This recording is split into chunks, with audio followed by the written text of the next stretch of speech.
반갑습니다. 손해평가사 스토리 토지 담지입니다.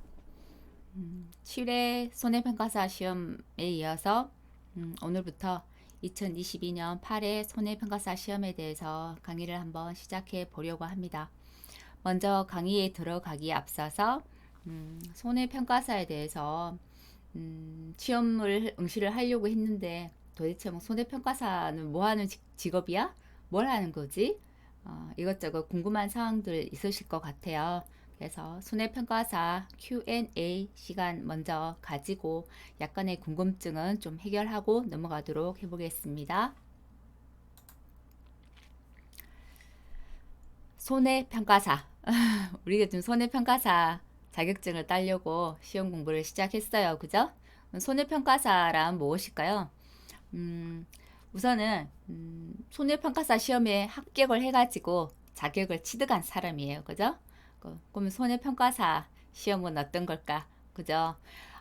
농업재해보험이라고 있어요. 이제 농업인, 어업인들이 이제 재해에 들어서 우리가 이제 인보험을 드는 것처럼 재해에 들어서 어떤 이제 태풍이나 재해들이 왔을 때 피해를 입었어요. 그죠? 그럼 피해를 입었으면 그 피해 입은 사실들을 조사를 하고, 그죠? 조사를 하는 사람이 손해평가사예요. 그 피해 사실을 조사하는 거. 그리고 피해 사실을 조사하고 보험금을 타기 위해서는 처음 우리가 들었을 때 보험가액이 얼마인지, 그리고 피해를 입고 난 뒤에 손해액이 얼마나 되는지 이런 것들을 평가해야만 보험금을 탈 수가 있어요. 그죠? 보험금이 얼마가 나가지? 라는 게 책정될 거 아니에요. 그죠? 보험금을 책정하는 사람은 아니지만 이 피해 사실을 확인을 하고 보험가액이나 손해액을 평가하는 일련의 모든 일들을 담당하는 사람이 손해평가사라고 합니다. 그러면 이 손해평가사라는 이 시험은 어디 부처에서 주관을 하고 운용을 하는지 한번 알아보겠습니다. 소관 부처는 우리가 알고 있는 농림축산식품부입니다. 줄여서 농림부, 농식품부 뭐 이런 식으로 많이 이야기를 하죠. 그리고 이 농림 그 소관 부처가 농림축산식품부지만 여기서 일을 다 하는 게 아니라 이 일을 받아서 운영하는 기관은 농업정책보험금융원이라고 합니다. 우리가 손해평가사 시험을 준비하다 보면 농업정책보험금융원에 대한 얘기를 굉장히 많이 듣게 돼요. 줄여서 뭐라고 하냐면 농금원이라고 이야기합니다. 농구문에서 업무방법서도 우리가 만들어내는 걸 다운받기도 하고, 그죠? 시험에 대한 일련의 내용들을 공고를 내고, 그죠? 자료실에 자료들도 있고, 뭐 질문과 답변, 손해평가사에 대한 질문과 답변들도 대부분 농구문 홈페이지에 가면 아실 수가 있어요. 농구문 홈페이지는 제가 이거 마지막 강의에 홈페이지 주소를 올려드릴 거예요. 꼭 뭐 주소 모르신다 하더라도 네이버에 가서 또는 뭐 구글에 가서 농구문 또는 농업정책보험금융원이라고 입력하면 홈페이지 바로 뜨니까 가셔가지고 손해평가사 자료실 가서 자료 확인하는 거 가능합니다. 그럼 이 자격증은 도대체 어떤 사람들이 주로 응시를 많이 할까? 제가 알고 있기로는 물론 저도 뭐 처음에 안 거는, 제가 처음에 이 일을 알게 된 것은 실은 이제 동생 때문에 알게 되어서 시험 공부를 하게 되긴 했어요. 동생이 이제 손해사정법인에 사무직으로 근무를 하고 있어가지고 이 일을 알게 되었고, 이런 자격증이 있어서 이런 자격증을 가진 사람들이 이런 일을 하더라. 네, 이 일들이 굉장히 좀 재미도 있고, 동생은 또 저희 성향을 잘 아니까 정성에도 맞을 것 같더라라고 해서 제의를 해서 저는 처음 알게 되어서 이 일을 시작하게 되었는데요. 이 일을 이제 대부분 처음 도전하시는 분들은 남성분들이 많으신 것 같아요. 제 유튜브나 블로그에 이제 이웃이나 구독자를 이제 검색을 해봐도 어떤 층들이 가장 많냐면 50대에서 60대 분들이 굉장히 많습니다. 그 말은 즉슨 어떤 걸 의미를 하냐면 이 일이 정년을 하고 난 뒤에도 계속해서 정년이 없이 일을 할 수 있는 일이라고 합니다. 해서 이제 우리나라 이제 정년이 보통 60세에서 60세, 이제 61세, 62세 요 정도잖아요. 그죠? 정년을 하고 나신 이제 남성분들이 사실 그때 지금은 뭐 인생 60 굉장히 뭐 젊은 시기잖아요. 60 이후에도 100세 시대라고 이야기를 하니까 60세 이후에도 한참 동안 더 많은 일들을 할 수 있는 시기이기 때문에 내가 정년을 하고 난 다음에도 계속해서 할 수 있는 어떤 일자리 를 이제 고민하시는 분들이 많이 도전하는 자격증이 아닌가라는 생각이 들고 또 한편으로는 이제 경력 단절이 됐던 주부님들 또 많이 응시를 하는 것 같아요. 하지만 이 자격증은 땄다고 해서 1년 365일 다 일을 할 수 있는 자격증은 아니고요. 일을 할 수 있는 시기가 정해져 있습니다. 어떤 시기냐면은 보통 이제 이 농사를 짓는 시기라고 생각하시면 돼요. 왜냐면 농작물에 대한 손해평가기 때문에 농작물이 있어야만 그 작물에 대한 피해를 입고 거기에 대한 보험금을 주게 되는 과정들이 될 거 아니에요. 그래서 보통 농사를 짓기 시작하는 봄, 그죠? 봄에서부터 우리가 흔히 제일 우리나라에서 많은 농사를 짓고 있는 게 논농사, 벼예요, 벼, 그죠?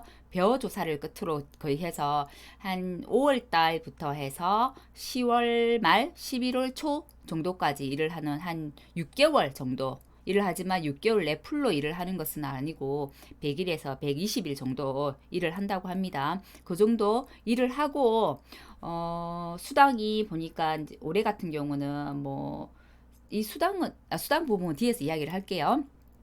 그렇게 일을 하는 자격증이고 대부분 이제 응시를 하시는 분들이 이게 이제 어떤 이제 특징들이 있냐면 정년이 없다고 했기 때문에 나이하고 상관없어요. 그죠? 나이하고 상관없고 내가 앞에 어떤 직종을 가졌든 어떤 학력을 가졌든 학력하고 상관이 없어요.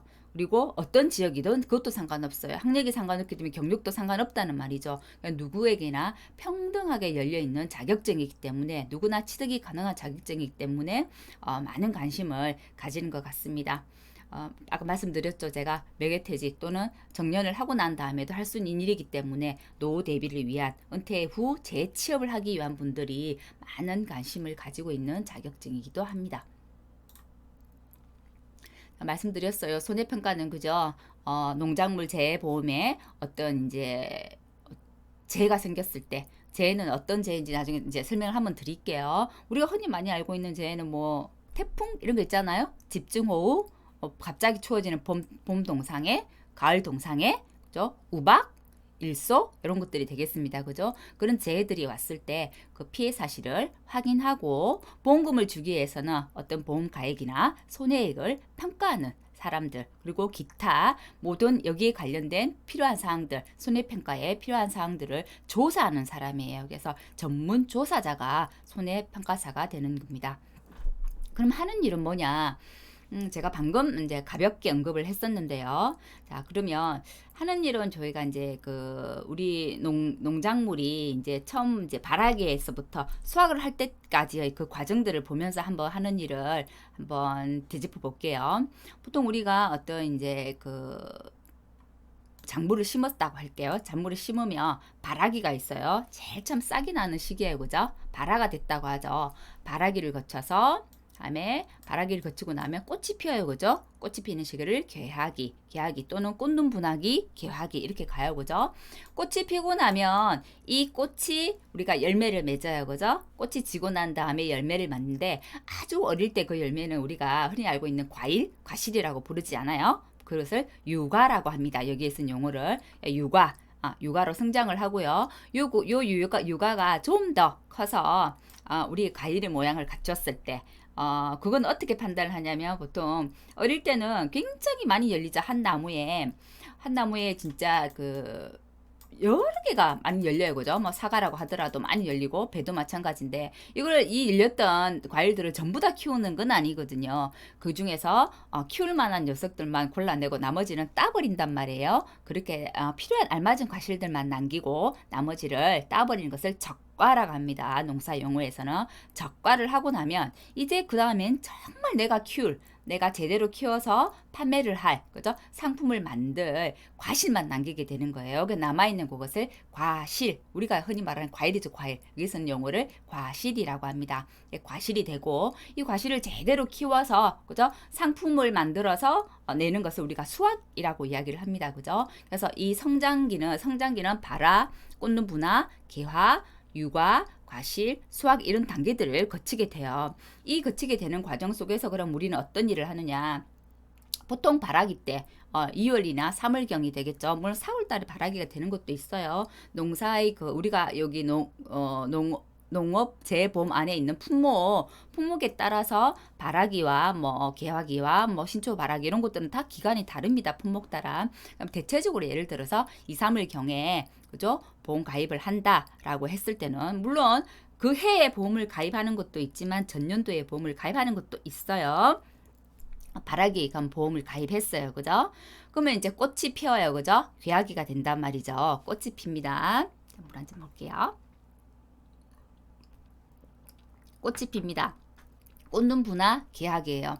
이때는 어떤 게 많이 이제 재해가 있냐면 우리가 이제 초봄에 우리가 흔히 꽃샘추위라는 말을 많이 해요. 그죠? 그죠? 그때 많이 오는 게 냉해예요. 냉해. 이 냉해라는 것은 어떤 거냐면 기온이 내가 이제 생물이 우리 이제 작물들이 자랄 수 있는 어떤 생육 기간, 생육 온도들이 있어요. 그죠? 생육 온도보다 훨씬 더 낮았을 때 피해를 입는 거잖아요. 그죠? 그래서 꽃이 얼어버린다든지 또는 어린 육아죠. 어린 육아가 얼어버린다든지 이런 경우들이 있어요. 그죠?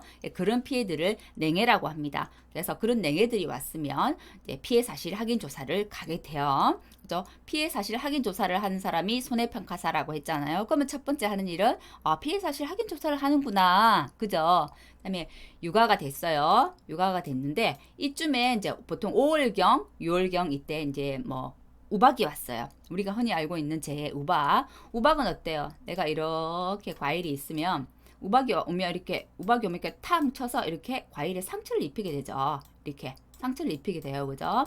우박이 와서 상처를 입히게 되면 우리가 보험의 종류에 따라서 조금 다르기는 한데 이제 이 우박이 와서 상처를 입힌 그 육아들이 어떤 피해를 입었는지 얼마만큼 피해를 입었는지 육아 타박률 조사라는 것을 하게 됩니다. 그런 것 또한 이제 저희 손해평가사가 하는 일이 되겠고요. 그다음에 이제 제가 정확하게 이제 키울 여성들만 날린 거, 키울 상품들만 남기는 거, 그거를 나머지 필요 없는 과실들을 따버리는 것을 제가 적과라고 했잖아요. 자, 그러면 적과는 굉장히 중요한데 여기에 적과하는 시점이란 말이에요.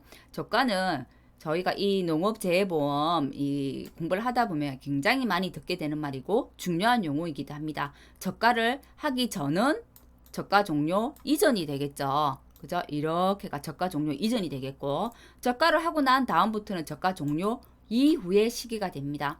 그래서 이 저가를 하고 나면 이제 우리 과수원에 과일이 앞으로 내가 키울 과일들, 내가 상품으로 남길 과일이 몇 개나 달렸는지 저가를 하고 난 다음에 달려있는 과일이니까 착과가 되겠죠. 그죠? 그래서 달려있는 과일에서 착과라고 해요. 그럼 저가를 하고 난 다음에 달려있는 과일이 도대체 몇 개지? 그래서 그것을 적과 후 착과수 조사라고 합니다. 그래서 적과 후 착과수 조사를 하게 되는데 그것을 저희 손해평가사들이 하게 되는 거예요. 그걸 왜 하느냐? 기준이 있어야 되잖아요. 예를 들어서 보험을 주는데 어떤 근거로 보험을 주냐는 얘기죠. 처음에 어떤 기준이 있어야만 어떤 이것만큼의 기준이 있어야만 어떤 재해가 와서 피해를 입었는데 나는 이거만큼의 피해를 입었어요. 그죠? 피해를 입었어요. 그러면 처음 기준은 이거였는데 피해 입은 만큼이 이게 지금 40% 정도 피해를 입었어.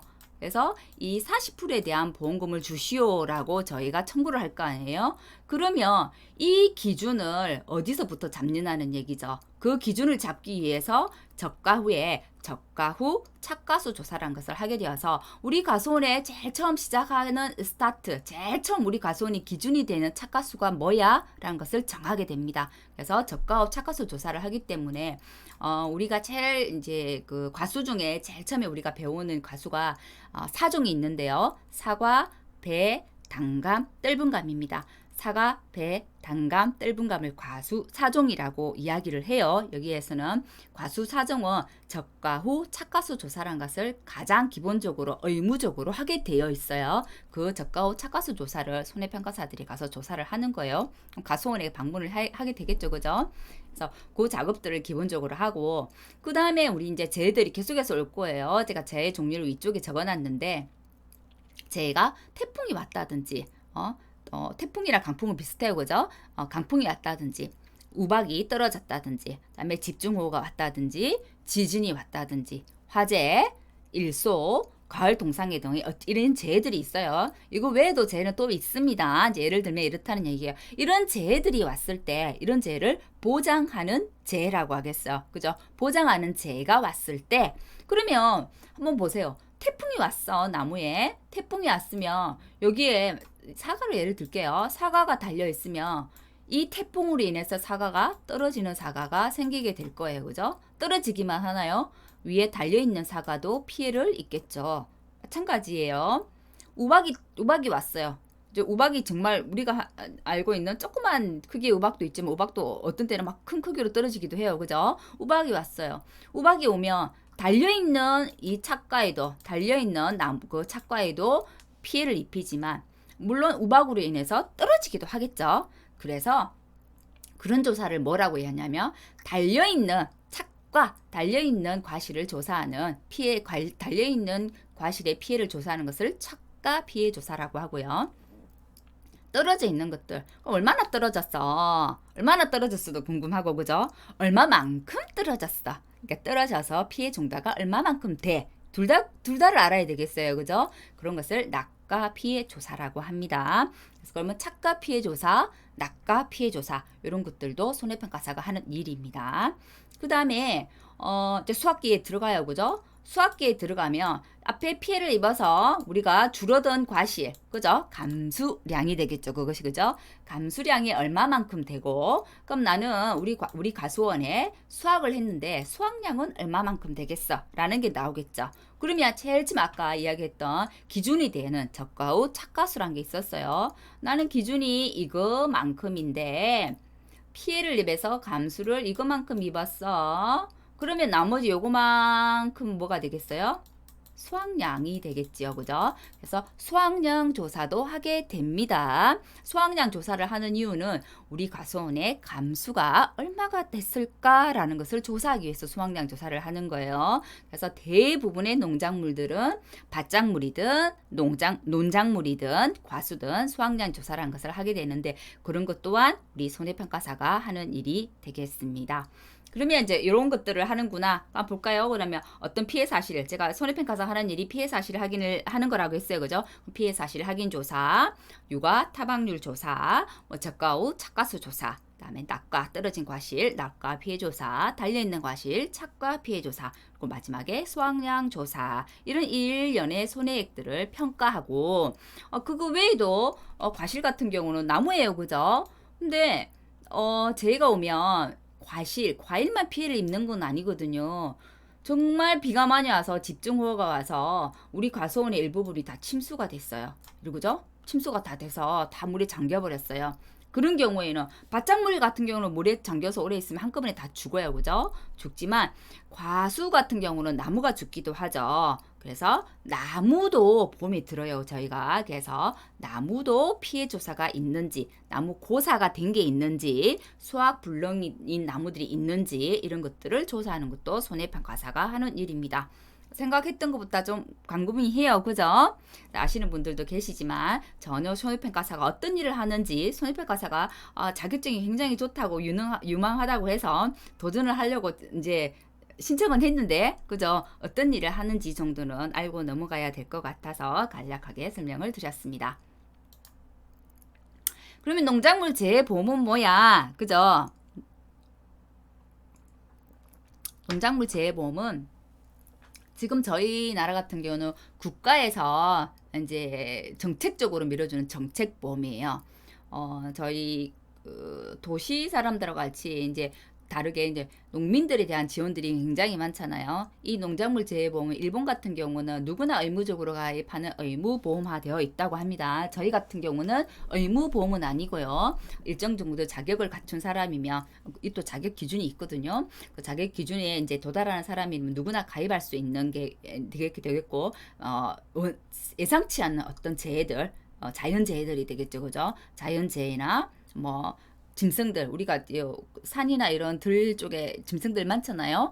조수의 피해라든지 또는 갑작스러운 어떤 원인의 어떤 화재라든지 이런 것들이 생겨서 농민들의 재산상의 피해를 보는 것들이죠. 일종의 그죠? 그런 것들을 이제 보전해 주기 위해서 만든 게 농작물 재해보험이잖아요. 그죠? 농작물 재해보험 목적은 그러니까 우리가 지금 농민들이 차지하는 비중이 굉장히 크고 우리 의식주 중에 그죠 식을 담당하고 있는 부분이기 때문에 이 농사 자체가 그죠 농업 자체가 흔들린다는 건 국가 전체 기반에 있어도 굉장히 영향을 줘요. 그래서 저 국가의 경영 안정이나 농가들의 수익 향상에 도움을 주기 위해서 만든 것들이 이 농작물 재해보험이에요.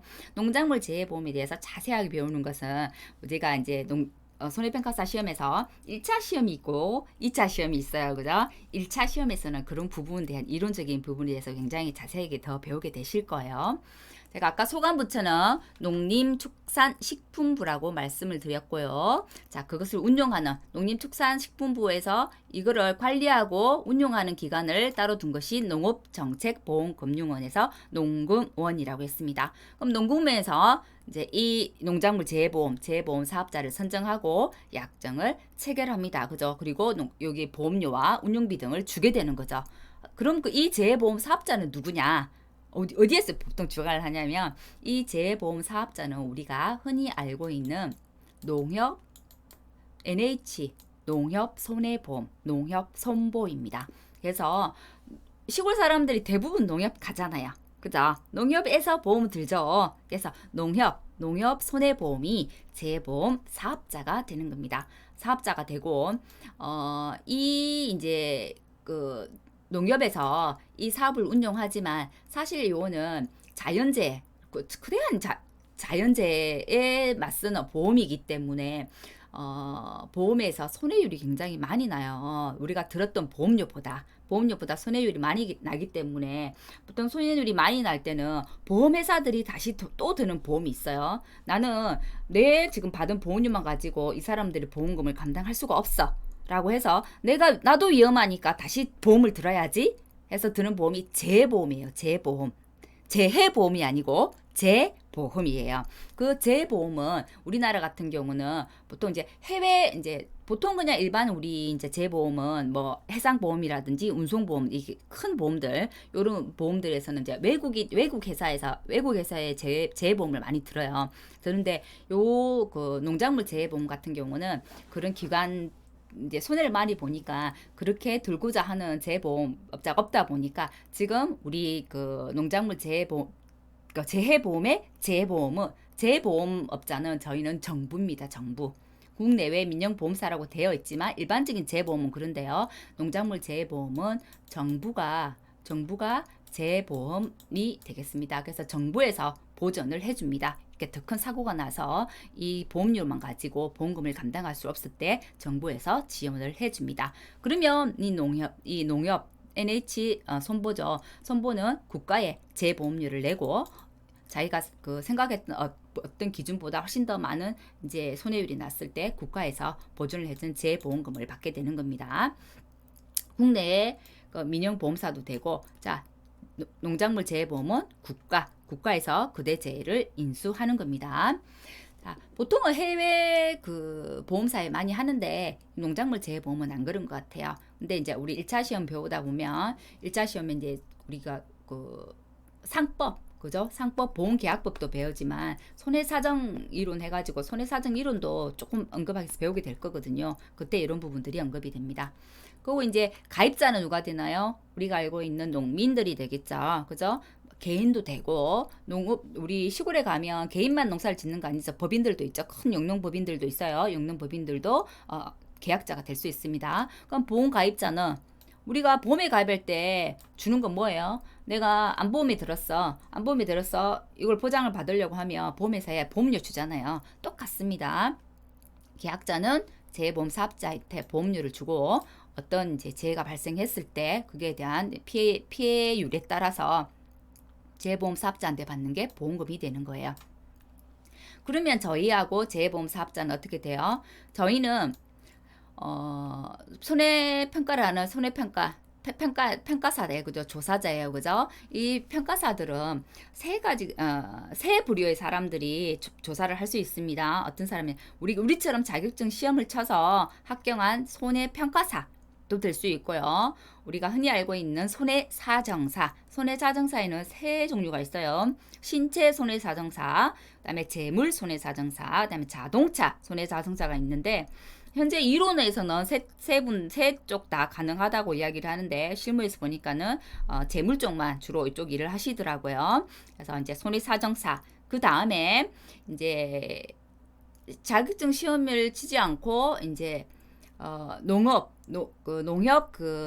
손보에서 일정 교육을 받고 교육을 이수하고 난 다음에 농협에서 이제 뽑은 인력들이 있는데, 그래서 손해평가인이라고 합니다. 아무나 손해평가인으로 이제 등록을 시키는 것은 아니고, 일정 정도 교육을 받고 또는 농업에 대한 지식이 해박하다거나 10년 뭐 이상 어느 정도 이제 농사를 이제 한 이력이 있다거나, 아니면 뭐 고등교육 때부터 뭐 농업 교육을 받은 사람들 있죠. 한 5년 이상. 또 대학교에서 대학 연구직이나 대학 뭐 교수들, 그죠? 3년 이상 교수직을 했다든지 이런 분들이 손해평가인이 위촉되기도 해요. 그래서 이 조사를 할 수 있는 사람 세 부류의 사람이 나눠지는 겁니다. 손해평가사, 손해사정사, 손해평가인, 이로 구성이 되고, 사실 1인 이상이고 5인 이내입니다. 그죠? 이렇게 해서 이 사람들은 이제 손해평가를 하고 현지 조사표가 되겠죠. 손해평가 결과를 제출하며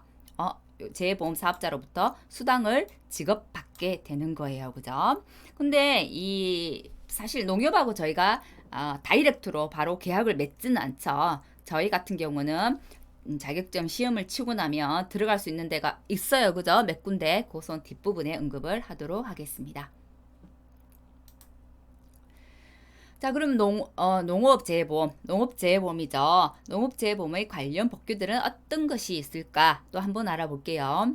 제가 사업 시행 및 관리 기간은 계속해서 말씀드렸어요. 사업 관리 기간은 주무부처는 농림축산식품부, 농림부 또는 농식품부라고 하죠. 농림부에서 담당을 하고, 그것을 사업 관리를 하고 운용하는 기관은 농금원, 농업정책보험금융원이 됩니다. 그리고 그것을 실제로 시행하는 기관이 재보험 사업자, 우리가 알고 있는 NH 농협 손해보험이 되는 거예요. 그리고 이 관련 법규에는 어떤 것들이 있는지 볼게요. 먼저 보험업법이 있고요. 농업재해보험법이 있네요. 농업재해보험 손해평가 요령이 있고, 우리가 시험 공부할 때 진짜 많이 들었던 업방 이야기 하죠. 손해평가 업무 방법서라는 게 있어요. 그래서 저희가 손해평가사 1차 시험을 칠 때 여기에 있는 것들이 다 들어가죠. 보험업법에 들어가는 전체적인 부분은 보험법에 해당되는 상법 제4편 보험계약법을 우리가 배워요. 그죠? 1차 시험 때 1차 시험 1과목이에요. 그죠? 그래서 1차 시험 1과목에 들어가는 부분, 농업재보험법 관련 법규와 그리고 시행령이 있어요. 시행령, 그게 바로 손해평가 요령에 관한 것을 저희가 1차 시험 때 2과목으로 배웁니다. 여기서 추가로 1차 시험 때 3과목으로 배우는 게 재배학, 원예학이 되는 거예요. 그래서 여기 1과목에, 여기 1차 시험의 과목이 되는 부분이에요. 관련 법규. 그 다음에 2과목에 우리가 범위가 되는 부분이 손해평가 업무 방법서가 되는 거예요. 그래서 저희가 줄여서 업방 이야기를 하고 있고요. 2022년도 제8회 시험은 업무 방법서란 말을 쓰지 않고 이론서, 기본서란 말을 수험서 이렇게 말을 쓰고 있더라고요. 그런 용어들을 쓰고 있는데, 원래는 11월 초쯤에 발간을 한다고 했어요. 계속해서 바뀌는 업무방법서를 매년 바뀌는 업무방법서, 그리고 달마다 5월달까지 달마다 바뀌는 개정된 내용을 가지고 시험을 친다는 것은 무리가 있다 라는 내용 항의도 있었고 건의도 있었고 여러 가지 이제 그런 조건들을 극복하기 위해서 이제 우리가 학교에 들어가면 교과서가 있는 것처럼 손해평가사 시험에도 일종의 딱 기본서, 이 기본서를 바뀌지 않는 기본서를 가지고 공부를 하게끔 기본서를 출간한다는 거예요. 내가 11월 초에 출간한다고 했는데 아직은 출간되지 않았고요. 아직 나오지 않았고 11월 말 12월 올해가 가기 전에는 이 기본서가 나올 수 있도록 이제 벌써 지금 기문서를 제작하고 있는 기관들이 있어요. 그죠? 거기서 이야기를 했다고 하는데 아직은 불투명합니다.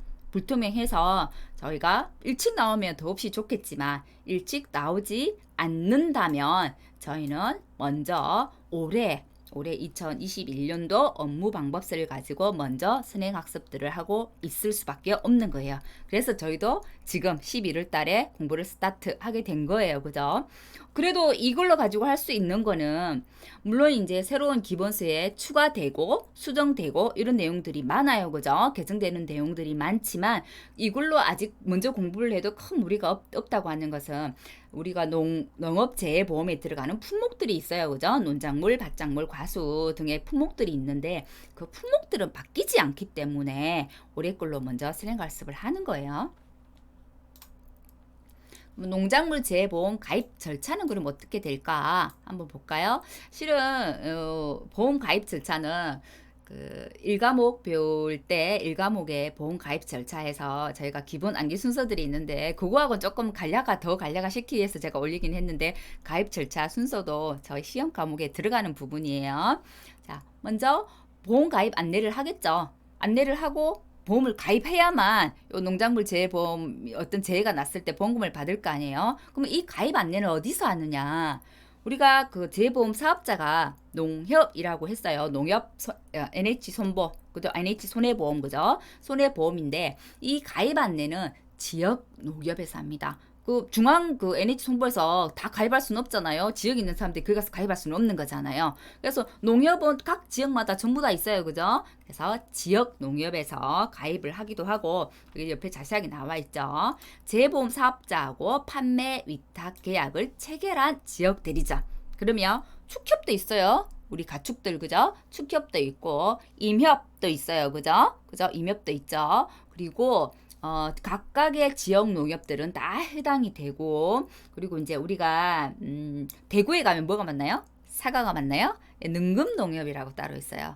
저 전남 쪽 나주에 가면 뭐가 많아요? 배가 많아요. 그죠? 그죠? 배만 따로 하는 또 가수 농협들이 따로 있어요. 그죠? 그리고 원예 농협도 따로 있고 이런 뭐 품목 농협들 그다음에 능금 농협들 이런 각각의 지역 농협들에서 그 가입을 해요. 대리점, 지역 대리점이 되는 거죠. 결국 그죠? 그 지역 대리점에서 보험 가입을 합니다.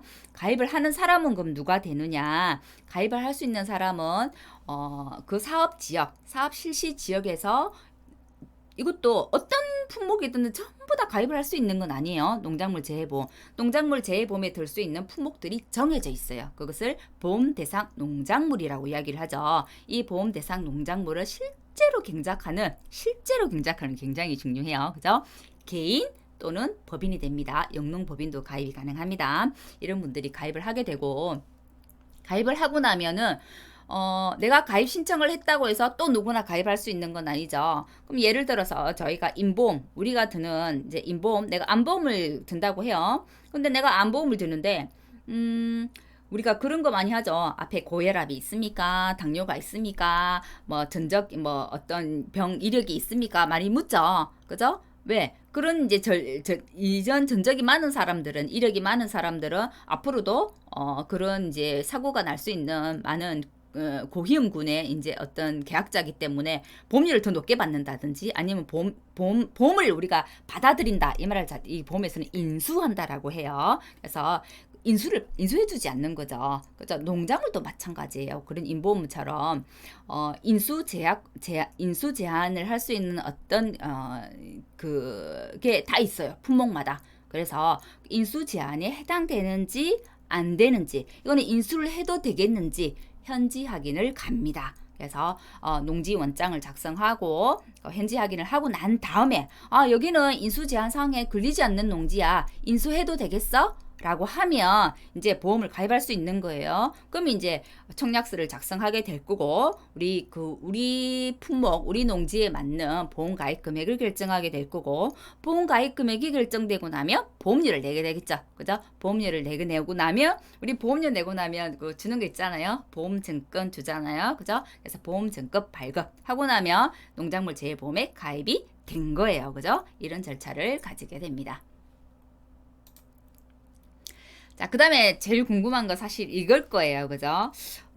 올해 저희가, 작년까지 2020년도까지 손해평가사가 한 1750명 정도 배출이 됐어요.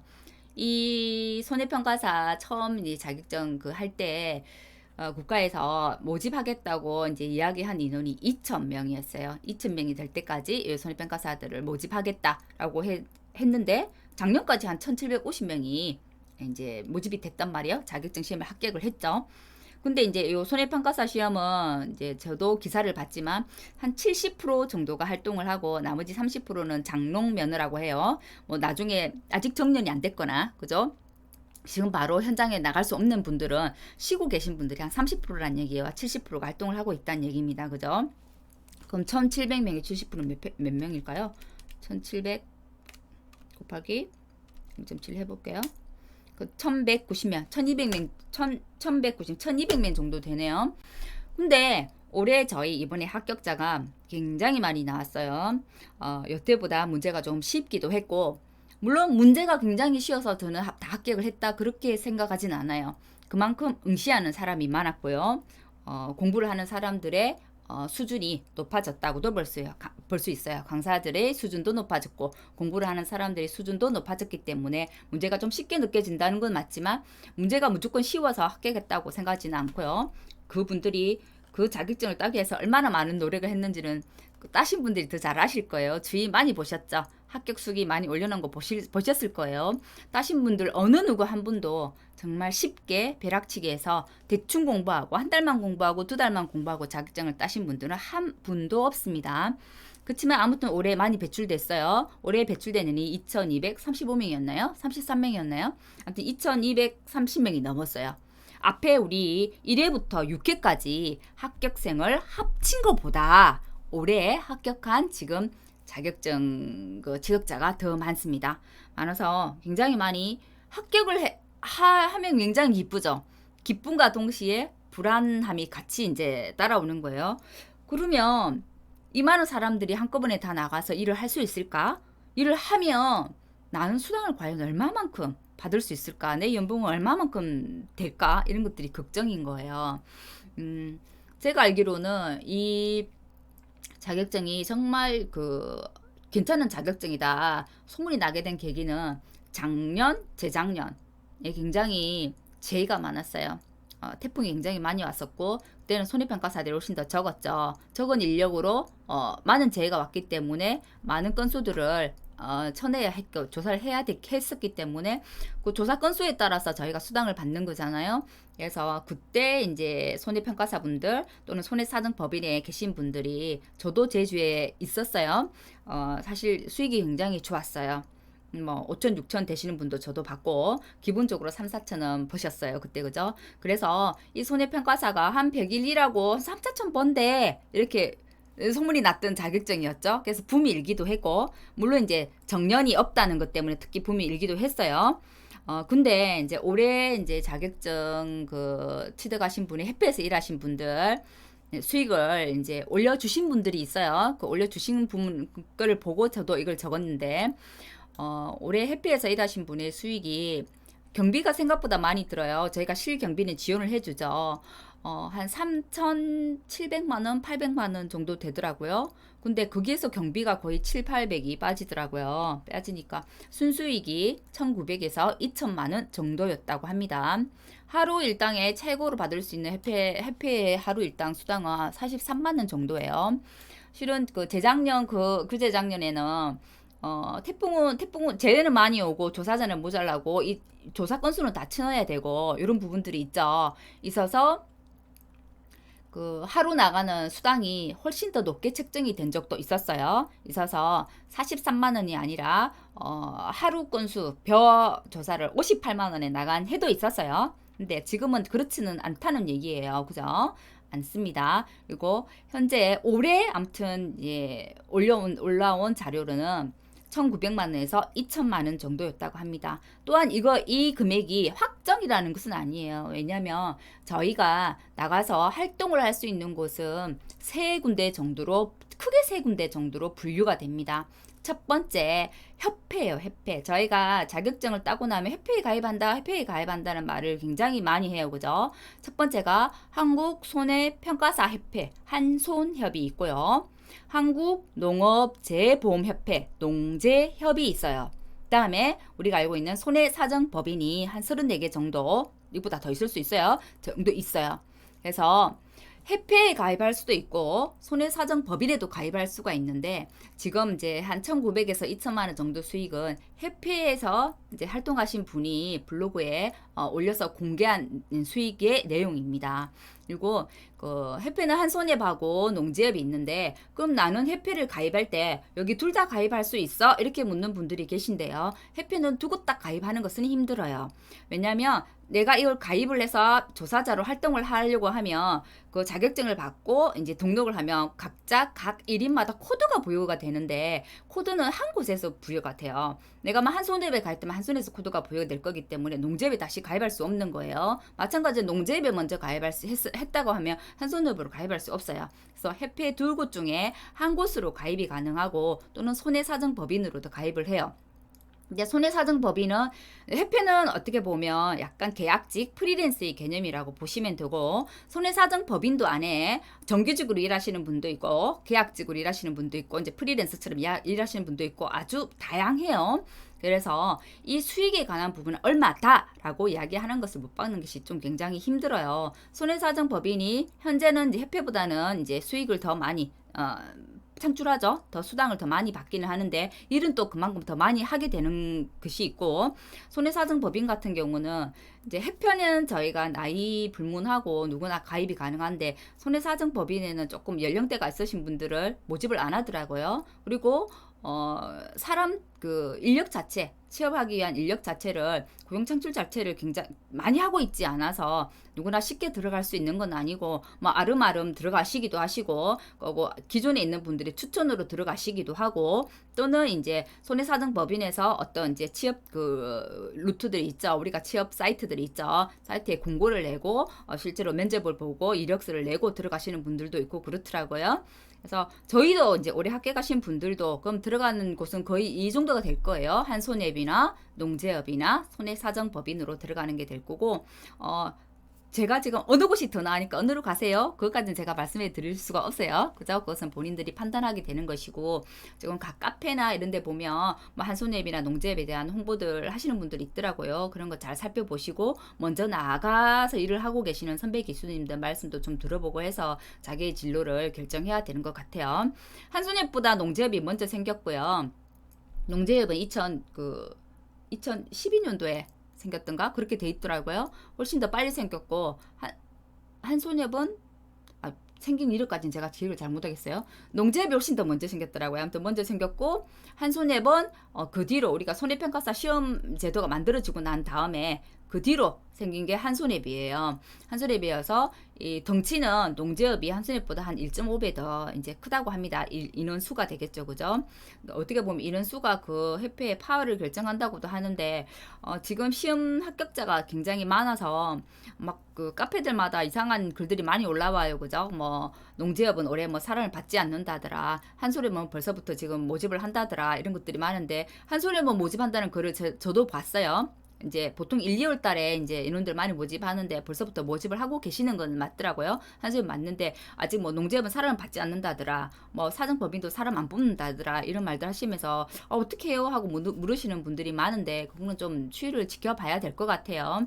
이 많은 사람들을 합격시켜 놓고 협회로 뭐 가입을 받지 않는다는 것은 말이 되지 않는 얘기겠죠. 그리고 또한 이 사람들의 인원수가 어떻게 보면 그 조직의 파워를 결정하는 것이기 때문에 뭐 인원을 어떤 제한을 둬가지고, 그죠? 누구는 받고 누구는 받지 않고 이렇게 하지는 않을 것 같아요. 그죠? 그래서 그 부분들은 너무 걱정을 안 하셔도 될 것 같고요. 손해평가사 그 수당은 이제 저희가 이제 이것도 사업소득이에요. 정규직이 아니에요. 회피로 들어갔을 때는 정규직이 아니기 때문에 회피에서 원청 징수를 합니다. 기본적인 하고 저희가 수당 받은 거 회피로 내는 회피 그 수수료도 따로 있어요. 회피 수수료도 10%씩 떼고 그죠? 그래서 5월달에 사업소득 신고를 하면 되는 겁니다.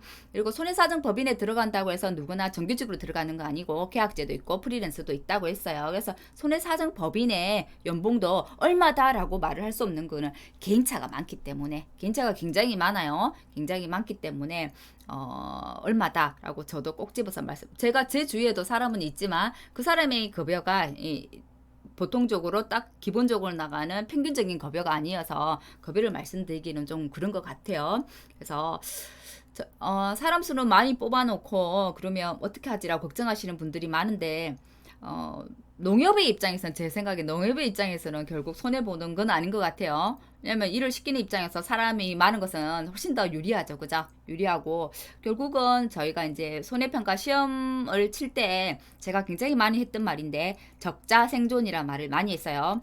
그때 적자생존은 어떤 거냐면 적어야만 살아남을 수 있다.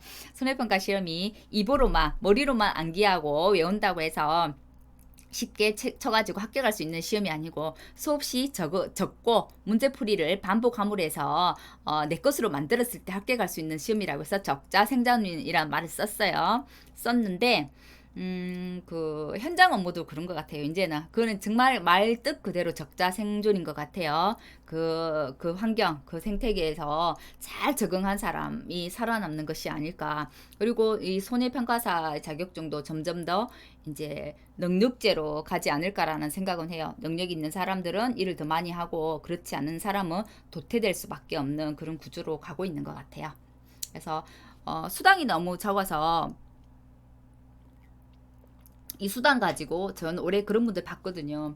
한 3, 4천 된다고 하면 그걸로 한 그 6개월, 100일 조금 넘게 일을 하고 그 정도 받았을 때 또 나머지 일을 할 수 있는 기간, 다른 일을 할 수 있는 기간들이 있으니까 그걸로 이제 생계를 유지하면 되겠다 해서 도전하신 분들이 있었는데 올해 이제 시험 준비를 하겠다고 같이 이제 하셨던 분들 중에 이 수익 이야기를 듣고 특히나 조금 젊은 세대들이죠. 이제 뭐 60대 이후 분들은 60대 이후나 그 금방 분들은 안 그런데 이제 40대 분들은 사실은 특히 남자분들은 한 가정의 가장이잖아요. 가장이어서 뭐 급여가 정말 이렇게 일정하지 않다거나 이제 2천만 원 정도의 급여를 가지고는 생계 유지가 안 되기 때문에 나는 처음에 이제 이 자격증 들었을 때는 그렇지 않았는데 이 수익이나 일수 이런 것들을 보고 지금은 도전할 그게 아닌 것 같아요라고 하고 포기하신 분들도 좀 주위에서 보긴 했어요. 그런 것들은 충분히 감안을 하시고 도전을 하시고 너무 환상적인 어떤 거품들을 믿지 마시고 그죠?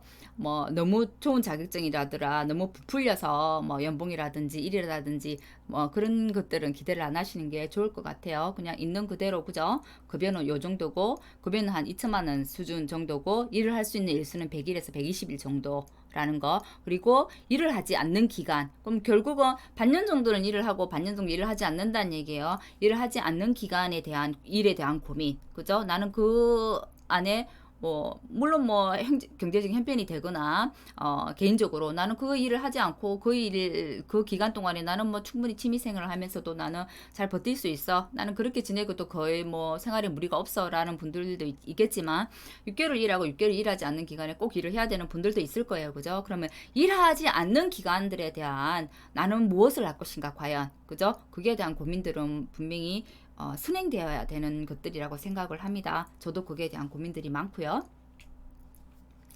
자, 농업재해봉 앞에 수없이 말씀을 드렸어요. 어떤 이상기후나 자연재해들이 왔을 때, 그죠? 농작물이나, 제가 농작물만 계속 이야기했는데, 가축도 됩니다. 가축들의 피해를 보상하는 정책보험이고요. 이 보험료는 정책보험이기 때문에 우리가 내는 순보험료의 38%에서 60%까지 정부가 지원을 해줍니다. 예전에는 40%였는데 이제 38%까지 내려갔어요.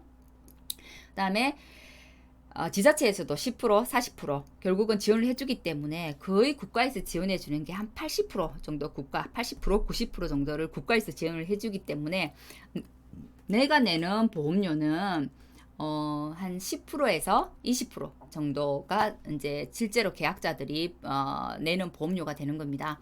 그러면 이게 종류가 어떤 게 있을까? 농작물 재해 보험이 있고 가축 재해 보험이 있어요. 다 어울러서 농업 재해 보험법이라는 근거 법령이 있고요. 농작물 재해 보험은 언제 들어왔느냐? 2001년도에 들어왔어요. 사과, 배를 시작해서 들어왔고요. 가축 재해 보험은 훨씬 그 전에 1997년도부터 가축 재해 보험은 있었어요. 농작물 재해보험은 지금 우리가 알고 있는 NH농협 손해보험, NH농협 손보가 보험 사업자가 되고, 가축 재해보험은 NH손보도 있지만 지금도 가축 재해보험은 다른 곳도 있어요. KB, DB, 현대해상, 하나 등 다른 보험회사에서도 가축 재해보험은 합니다. 정책보험이라서 가축재해보험 또는 우리가 알고 있는 풍수해 해가지고 따로 드는 보험들이 있거든요. 그래서 꼭 NH농협 손보에서만 드는 것은 아니에요. 자, 그러면 우리가 가입하는 농작물은 그럼 어떤 것이 있을까 궁금하죠? 지금 제가 말씀드릴 것처럼 아까 과수사종 이야기했어요. 사과, 배, 단감, 뜰범감 대표적인 과수사종이 있고, 논작물, 밭작물, 원예, 버섯, 가축 이렇게 나눠져요. 논작물은 대표적인 게 우리가 알고 있는 벼가 되겠죠. 그죠? 벼, 밀, 보리 등이 되겠고요.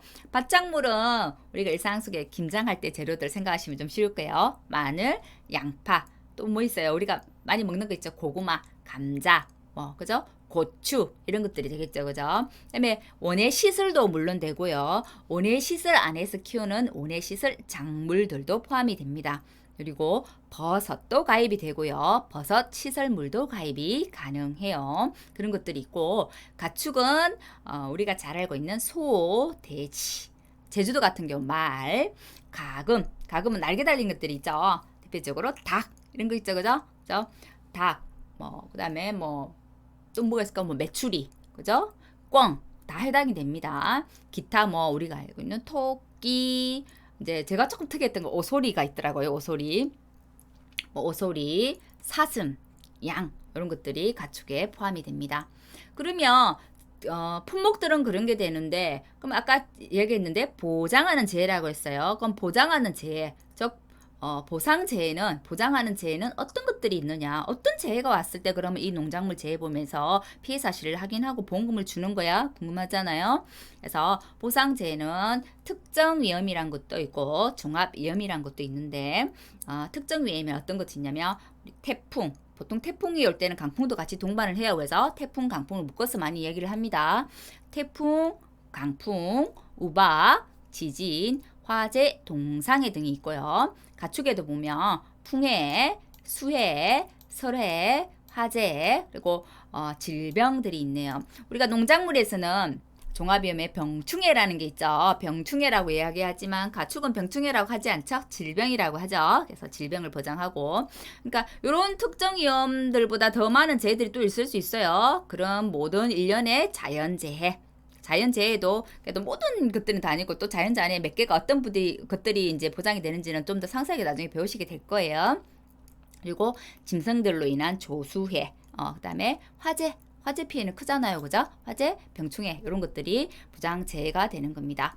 그래서 제가 국고 지원해준다고 했죠. 정부에서 지원해주고 지자체에서 지원을 해주고 있기 때문에 결국 본인들이 부담하는 보험료는 한 10에서 20% 정도, 가축은 50% 지원해주기 때문에 나머지 50%를 계약자가 부담하게 되겠죠.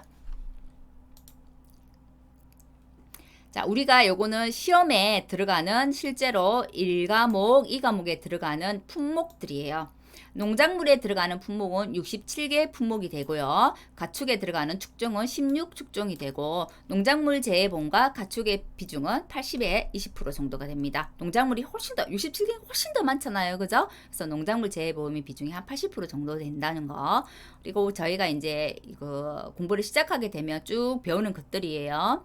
자, 한번 볼게요. 먼저 통칙 용어 정리를 배우게 될 거고요. 처음으로 접하는 것들이 많아요. 그죠? 그래서 기본적인 용어를 정리하고 갑니다. 자, 어떤 용어들이 기본적으로 많이 나온 거더라. 여기 그 보험 가입 금액이 뭐지? 보험 가액이 뭐지? 비율을 산정하기 위해서 수확량이 얼마나 되지? 그다음에 수확량을 책정하기 위한 기준이 되는 평년 수확량이라든지 평년 착과량이라든지, 그죠? 이런 것들, 표준 수확량이라든지, 보상하지 않는 수확량이라고 해서 미보상, 감수량, 그죠? 감수량이라든지 이런 것들에 대한 기본적인 용어 설명이 먼저 들어가게 될 거고요. 계약 관리는 올해 시험에 빠졌는데 이거는 이제 바뀌는 기본서에는 어떻게 될지 모르겠어요. 그건 이제 기본서가 나와봐야 알 것 같고요. 제가 사과, 배, 단감, 떫은감, 과수, 사종 아까 이야기했었는데요. 그것을 묶어서 적과 전에 종합에 대한 위험을 보장하는 품목이라고 해서 적과전 종합위험이라고 이야기합니다. 그다음에 종합위험이라고 계속 붙는 것들은 종합위험으로 보장을 해주는 품목이라는 거예요. 그 종합위험이라는 것에 자연재해, 조수해, 화재, 병충해 등이 있는 거예요. 병충해는 물론 모든 품목을 보장해 주는 것은 아닙니다.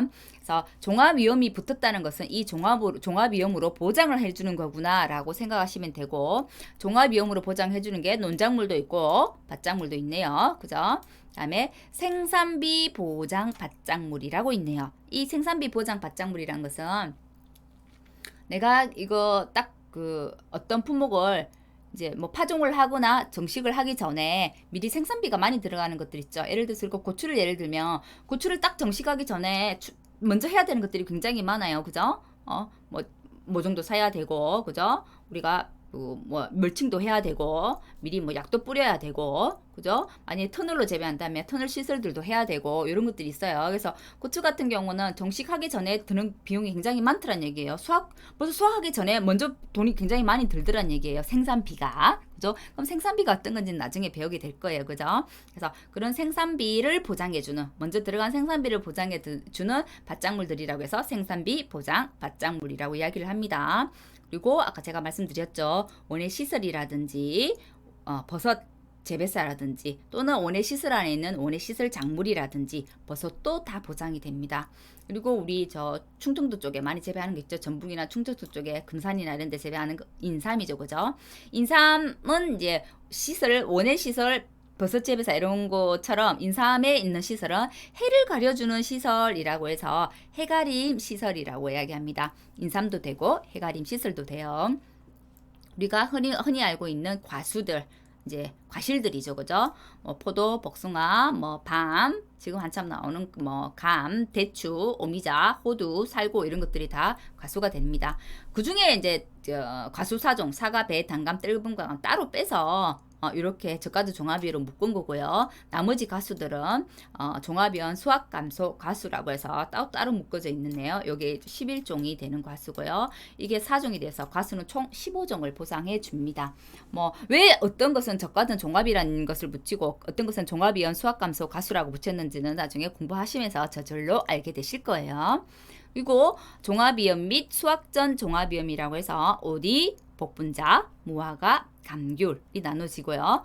제가 아까 말씀드렸죠. 농작물 재해보험이 80%라면 나머지 20% 가축, 소, 돼지, 말, 이제 가금, 기타 가축들. 가축이 살고 있는 것은 축사잖아요. 가축이죠. 그래서 축사에 대한 것도 보장이 됩니다.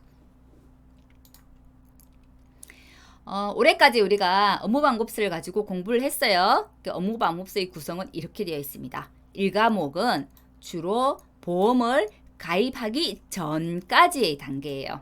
전까지의 단계로 그러면 보험의 목적물, 보험 목적이 보험에 가입할 수 있는 게 어떤 거야, 그죠? 그게 궁금하죠. 그 다음에 그러면 이 보험을 얘가 예를 들어 마늘이라고 했어요. 마늘을 보험에 들어가는 품목이라고 했으면 이 마늘을 이제 보험금을 주기 위해서 보상하는 재해죠. 손해는 어떤 거고 보상하지 않는 손해는 어떤 거야. 그죠? 무조건 감수가 있다고 무조건 다 보험금을 주는 건 아닐 거 아니에요. 그죠? 그리고 기간도 정해져 있을 거예요. 그죠? 저희가 인보험, 안보험을 들 때도 10년짜리, 20년짜리 이런 거 들잖아요. 그것처럼 보험 기간은 언제부터 언제까지야. 그리고 이 품목의 보험 가입 금액은 어떻게 산정하는 거지? 보험 가입 금액이 나오고 나면 보험금이 나올 거예요. 내가 낼 돈. 보험 가입 금액의 어떤 일정 비율이 내 보험료가 될 거예요. 그죠? 그럼 보험료는 얼마나 되지? 그러면 피해를 입고 난 다음에 내 보험 가입 금액 안에서의 내 보험금은 얼마나 되지? 그죠? 그리고 피해를 입었다고 해서 내가 이렇게 농지가 있는데 80% 피해를 입었어요. 그렇다고 해서 이 80%에 대한 전부 보험금을 주느냐? 보험은 그렇지가 않아요. 우리가 흔히 이제 자동차 보험 생각하면 쉬운데요. 우리가 자동차 보험, 자동차 사고가 났어요. 내가 1,000만 원의 손해를 봤어요. 그럼 보험회사에서 1,000만 원 그대로 주나요? 그렇지 않죠. 안절이 내 그 과실이 하나도 없다 하더라도 네가 기본적으로 이것만큼은 부담해라는 자기 부담금이 있잖아요. 우리 자동차, 그죠? 한 생각해 보세요. 자동차 사고 났을 때 그것을 자기 부담금이라고 해요. 보통 우리 자동차에는 뭐 20만 원 단위, 30만 원 단위, 50만 원 단위 이런 게 있어요, 그죠? 그것처럼 이런 자기 부담금만큼은 제하고 난 다음에 나머지 8천만 원에서 20만 원 제하고 나머지 금액을 보험금으로 준단 말이에요. 그것처럼 농작물 재보험도 마찬가지입니다. 너도 이것만큼은 부담해 하는 자기 부담금이 있어요. 돈으로 치면 자기 부담금이 될 거고요. 비율로 치면 자기 부담 비율이 되겠죠. 그래서 그런 것들. 그다음에 이제 미경과 비율이라든지, 그리고 제가 인수라는 거 어떤 거라고 했어요? 받아준다는 거라고 했잖아요. 계약 인수에 관계된 거, 어떤 지역에 있는 것들을 보험에 가입할 수 있어. 보험 자격 기준은 어떻게 돼? 그리고 어떤 것은 보험에 가입할 수 없는 거야? 인수 제한 목적물이 되는 거죠. 그리고 인수 제한 수확량은 어떤 것들이 있어? 아까 제가 잠깐 언급했었죠. 뭐 평년 수확량이라든지 표준 수확량이라든지 가입 수확량이라든지 그런 것들이 있을 거예요. 그죠? 그런 기본적인 것들을 1과목에서 배우게 되고요. 그러면 결국은 보험 가입 금액 딱 보험에 가입해서 보험 가입 금액까지 기본적인 것들, 그죠? 그 전에 순서 그것들을 이제 배우는 것들이 1과목이 될 거고, 2과목은 이제 실제로 손해가 딱 났어요. 손해가 났으면 뭘 해야 돼요? 우리 손해평가사에 가서 현장조사 해야 되잖아요. 그럼 현장조사를 할 거예요, 그죠? 그럼 현장조사 하는 게 2과목이에요. 그럼 현장조사를 딱 가서, 그럼 조사 종류가 어떤 것이 있지? 그럼 조사는 어떻게 하는 거지? 조사 종류 및 방법들을 배우게 될 거고요. 그죠? 그러면 이 조사 종류 및 방법이 있으면 보험금을 우리가 산정한다고 하는데, 이 보험금 산정은 어떻게 하지? 그 보험금을 구하는 식을 배우게 되겠죠. 그죠? 이 보험금이 나오려면 그럼 이 농가의 피해율이 얼마만큼 났어? 라는 걸 알아야 돼요. 그죠? 그래서 피해율을 산정하는 것까지, 그러니까 보험금 지급은 어떻게 하지? 이런 것들이 이 과목에서 배우게 되는 거예요. 그래서 1과목은 손해평가의, 그러니까 농업재해보험법의 이론과 실무가 되는 거고요. 이 과목은 농업재해보험법의 손해평가의 이론과 실무가 되는 거예요. 실제로 평가를 어떻게 하는 거지? 라는 게 이 과목에서 배우게 되는 겁니다. 요게 현재 21년도 저희 업무방법서 안에 들어있는 1과목과 2과목의 목차예요. 목차. 근데 기본서에는 목차가 어떻게 바뀌는지 한번 볼게요. 2022년도 이론서 목차는 이제 공지가 된 부분이에요. 이 부분은 지금하고 좀 달라져요. 제목은 같아요. 1과목 농작물 및 가축 재보험의 이론과 실무가 1장, 1과목이 되겠고요. 2장, 농작물 및 가축 재보험 손해평가의 이론과 실무. 이 손해평가의 이론과, 손해평가를 어떻게 해? 이게 2과목인 거예요. 그건 큰 틀은 바뀌지 않았어요. 그죠? 이제 들어가는 품목도 바뀌지 않았어요. 아까 제가 농작물 67개, 그죠? 67개 품목과 가축 16축종이 있다고 했어요. 그런 것은 바뀌지 않았어요. 바뀌지 않았는데 1과목에 좀 추가되는 부분들이 있어요. 그게 뭐냐면 손해보험 이론이 추가가 됩니다. 이때 것은 저희가 손해보험이나 그 보험계약법 상법에 관한 것은 1차 시험을 칠 때 다뤘던 부분이에요. 심지어 2021년도에는 보험 계약에 관한 내용이 전체로 빠졌어요. 업무방법서에서. 근데 22년도 이론서에는 손해보험 이론이 추가가 됩니다. 더불어 농업재해보험 총론이 추가되기 때문에 어떻게 보면 정말 1과목의 제목에 이론과 실무, 이론적인 부분들이 추가가 되기 때문에 우리가 공부하는 양이 조금은 더 늘어나겠다라고 예측할 수 있겠죠. 그다음에 농작물 안에 들어가는 것은 같아요. 자, 제가 67개 농작물 품목과 가축 16종 같다고 했어요. 그 부분은 같고, 농작물도 같고, 가축에 관한 부분도 같습니다. 그리고 손해평가 이론과 실무 2장은 크게 바뀌는 것은 없는 것 같아요. 그래도 농업재해보험의 손해평가 요령 등 이런 것들은 추가가 됐네요. 그죠?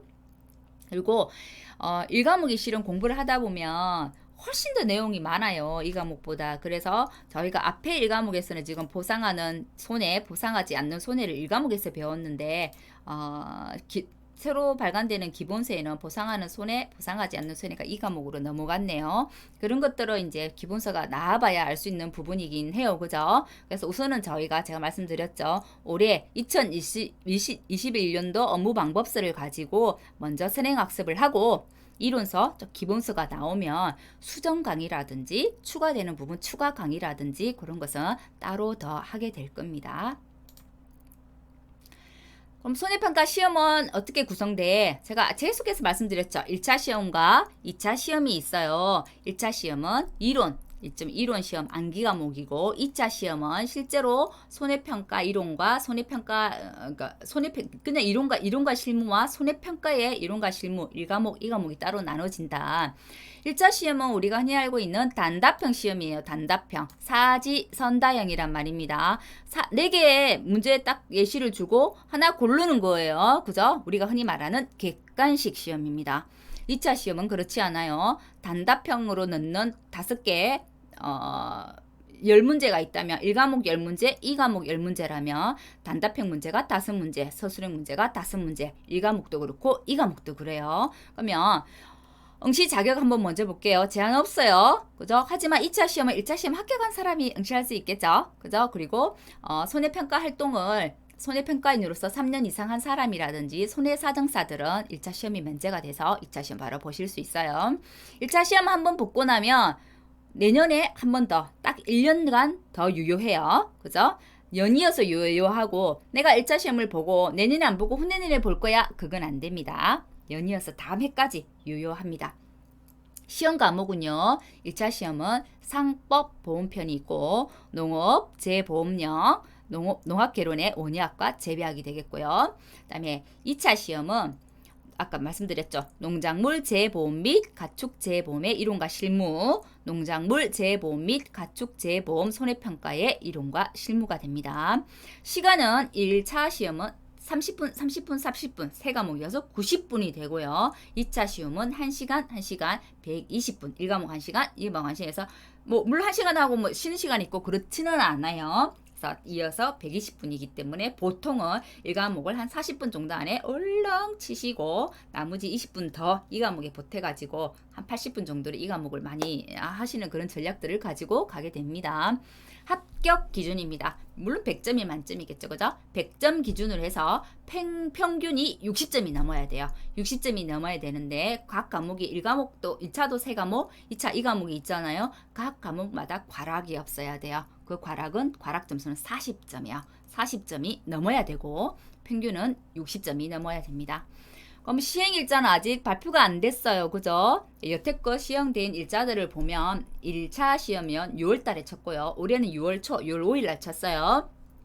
2차 시험은 8월 21일 날 쳤죠. 그래서 내년도 1차 시험은 한 6월 달 정도, 2차 시험은 한 8월 달 정도 있지 않을까. 토요일 날 항상 시험을 쳤어요.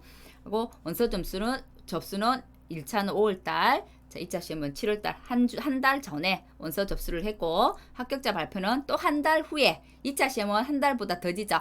8월 달 치고 9, 10, 11월 달 석 달 후가 됐네요. 그죠? 채점하는 시간들이 있다 보니까 주관식이라. 그래서 이렇게 구성이 되고, 1차 시험은 대부분 독학으로도 많이 하세요. 꼭 굳이 인간을 듣지 않아도 시중에 나와 있는 한 권으로 끝내기 이런 책들이 많아요. 그리고 유튜브에도 제가 올해도 강의를 했었는데 1과목, 2과목, 3과목 요약 강의하고 요약집들을 제공을 했었어요. 그것만으로도 충분히 합격할 수 있다는 것들을 올해 많이 검증이 됐던 것 같아요. 많은 분들이 요약집만 보고 합격하는 걸 많이 받고 고맙다는 댓글도 되게 많이 받았었거든요. 실제로 제 주위에 제 동생과 제 딸이 한 일주일 정도 공부를 하고 1차 시험 합격을 하더라고요. 그래서 1차는 충분히 독학이 가능하다.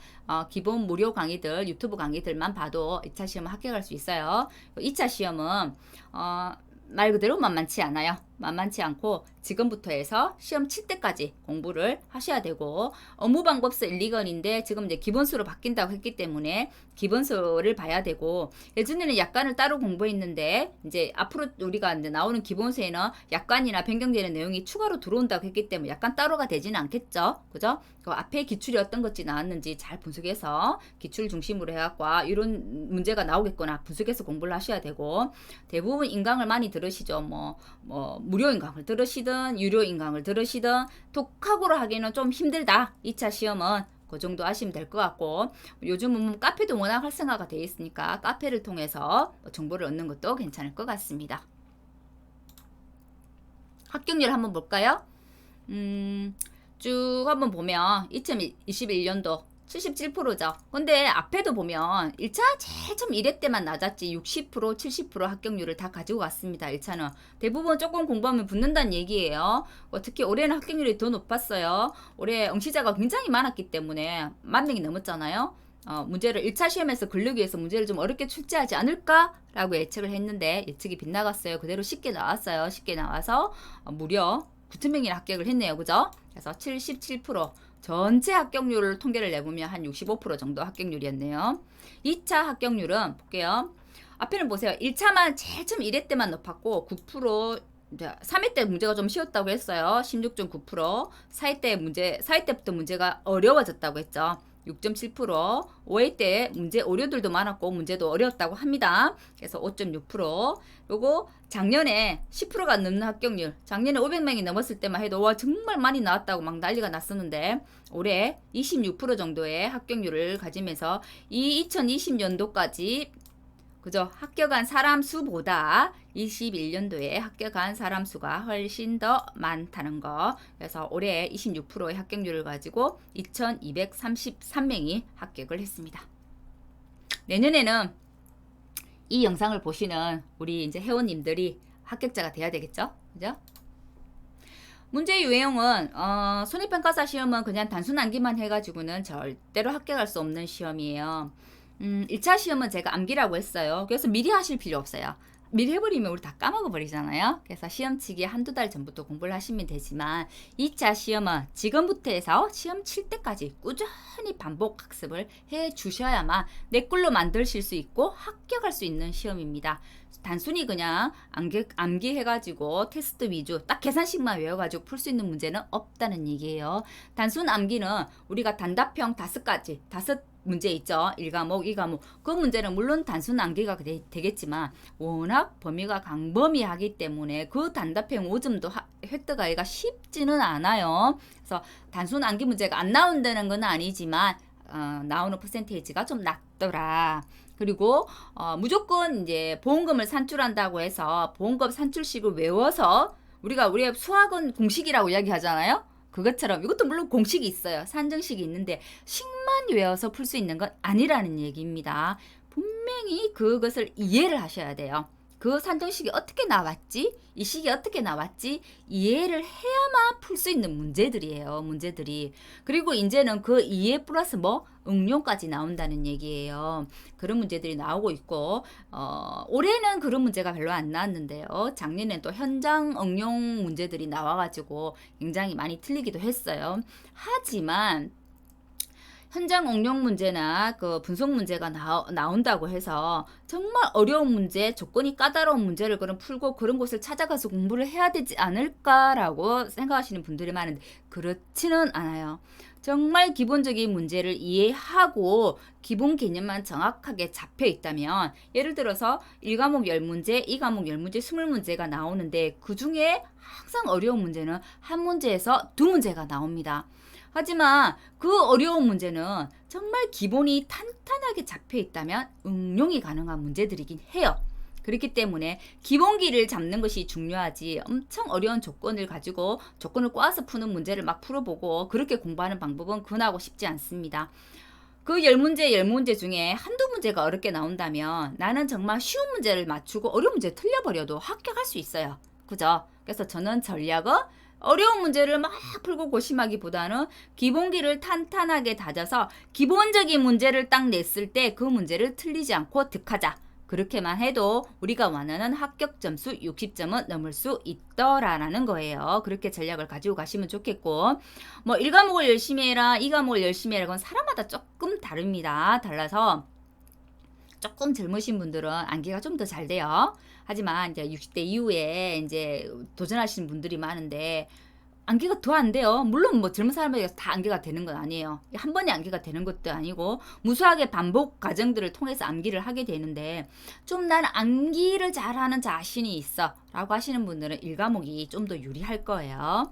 하지만 나는 이해와 응용, 문제풀이에 좀 더 자신이 있어 하시는 분은 2과목이 유리하겠죠. 그래서 나는 1과목을 80점 득하고 2과목은 40점만 넘을래, 이렇게 전략을 가질 수도 있고요. 나는 암기가 너무 힘들어, 나는 계산이 좀 치중할래, 그러면 2과목을 한 70점, 1과목 50점, 100점을 잡고 이런 전략들을 가져가는 방법도 있기도 해요.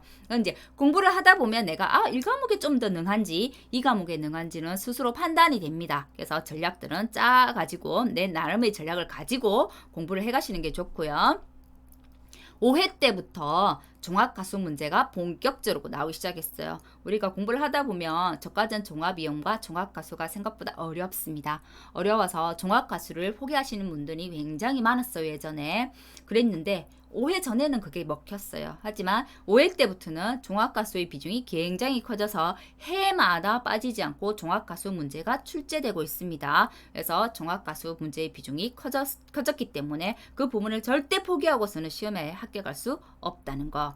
그리고 한 번도 빠지지 않고 출제되었던 것은 제가 사과, 배, 단감, 떫은감, 접과전, 종합위험이라고 했어요. 그리고 논작물 중에서 가장 많이 재배하는 벼가 기본입니다. 그래서 저가전 종합이용과 벼는 1회 때부터 7회 때까지 한 번도 빠지지 않고 시험에 나왔어요. 그러면 그건 내가 무조건 내 것으로 만들어서 요 문제가 나오는 것은 점수를 득해야지 라는 전략을 가지고 가야 되겠죠. 그리고 계산식 암기는 안 된다고 했어요. 암기해서 풀 수 있는 문제가 아니에요. 분명히 그 개념 이해를 하고 원리를 이해해가지고 산식 전개를 할 수 있어야 됩니다. 그 산식 전개가 가능하다 하면, 그죠? 산식 전개가 가능하면 요거를 거꾸로 이것은 어떻게 해서 문제를 풀기 위한 것이 나왔는지 서술형을 묻는 문제도 적을 수 있어요. 막 외워서 적는 게 아니고 산식을 통해서 적을 수 있어요. 산식 순서가 있기 때문에 그 순서만 머릿속에 떠올리면 이거를 어떻게 조사하지라는 게 역으로 서술형을 물어도 풀 수 있다는 겁니다. 결국은 한 번만에 그냥 익혀지는 공부는 아니더라. 무수한 반복을 통해서 암기를 통해서 내 것으로 만드는 것이기 때문에 업무방법서, 기본서를 많이 읽어보고 많이 써보고, 그죠? 또한 문제를 여러 번 반복해서 많이 풀어본 사람들이 합격하더라. 우리가 수능 시험 칠 때 그런 얘기 많이 하죠. 엉덩이로 하는 공부다. 네, 손병 시험도 그렇습니다. 손병 시험도 엉덩이로 하는 공부더라고요. 결국 책상 앞에 오래 꾸준히 평균적으로 시간을 투자한 사람들이 합격을 하더라는 거. 나 벼락치기 해갖고 한 방에 합격해야지, 그런 것은 있을 수 없다는 거. 요행을 바랄 수 있는 시험은 아니다는 겁니다. 궁금한 거 있으실 것 같아서 이거는 간략하게 적어봤어요. 올해 업무방법서 가지고 내년 손평시험 준비해도 될까요? 앞에서 계속 설명드렸어요. 기본서가 나오기 전에는 올해 거 가지고 할 수밖에 없다. 그죠? 시험 준비를 지금부터 하지 않으면 늦는다고 했어요. 그죠? 품목이 바뀌는 것은 아니기 때문에 올해 거 가지고 내년 거 미리 준비하셔야 됩니다. 업무방법서 교재 별도 구매할까요? 있는 분이라면 상관없어요. 올해도 시험을 쳐봐가지고 업무방법서를 가지고 있는 분들은 그걸로 공부해도 되지만, 굳이 지금 새로 공부하시는 분들은 업무방법서를 따로 사실 필요는 없을 것 같아요. 농구문에 가서도 다운받을 수 있고 제 블로그에도 올려놓은 게 있어요. 업무방법서 다운받으셔가지고 보시면 됩니다. 필요한 부분 프린트를 하거나 뭐 그냥 바로 PC에 띄워가지고 보는 것도 가능해요. 약간도 시험 출제되나요? 올해는 출제됐었어요. 올해 작년까지, 그죠? 출제됐는데 내년부터는 기본서 안에 약간 내용도 포함을 시킨다고 했기 때문에 필요한 것들은 따로 공부하실 필요는 없을 것 같아요. 그죠? 그럼 1과목, 2과목 어떻게 공부할까요? 1과목 전부 공부하고 난 다음에 2과목 공부, 이거 아니에요. 1과목에 내가 적과전 종합이험을 했다면 1과목과 2과목 별개의 공부가 아니에요. 이어지는 공부예요.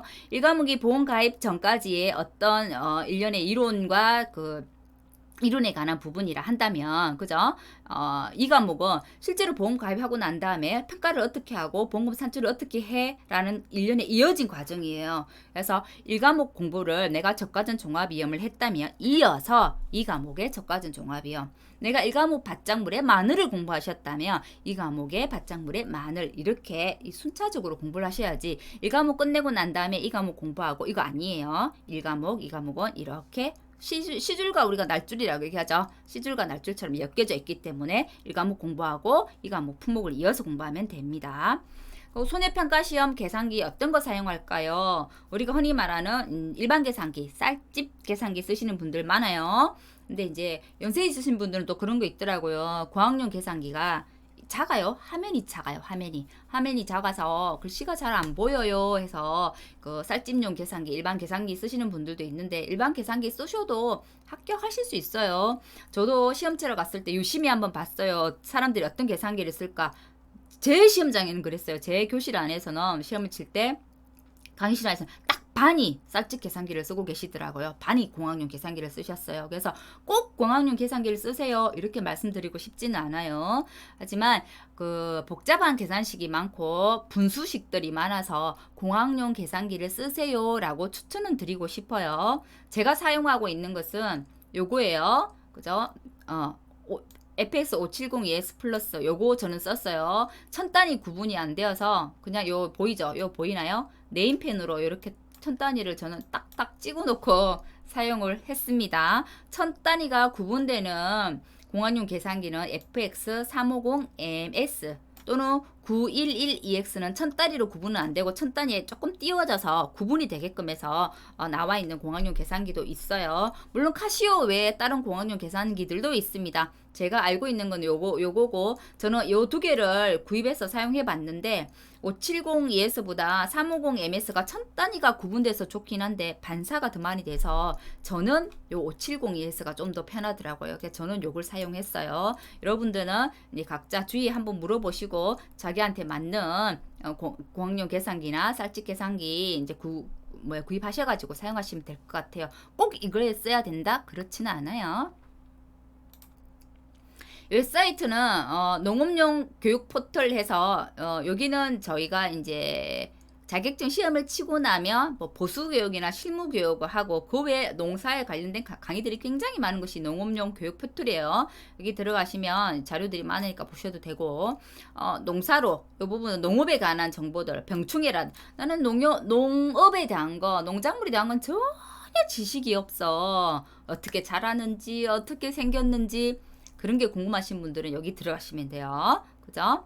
그 다음에 우리가 계속 이야기했던 농업 운용기관, 우리 손해평가 시험을 운영하는 운용기관, 그죠? 손해평가사들을 관리하는 운용기관, 농구문 안에는 손해평가 자료실이 따로 있습니다. 시험 관련 자료도 있고 기출문제도 거기에 있어요. 그리고 시험 현황도 거기에 나와요. 그리고 올 한 해 동안 손해평가사 질의응답도 다 거기에 있습니다. 농구문 홈페이지 활용하셔도 되겠고요. 그다음에 큐넷은 우리가 손해평가사 시험을 치려면 접수하고 합격자 발표를 확인할 수 있는 곳이 큐넷이십니다. 그래서 요 정도 사이트는 알아두시면 좋을 것 같네요.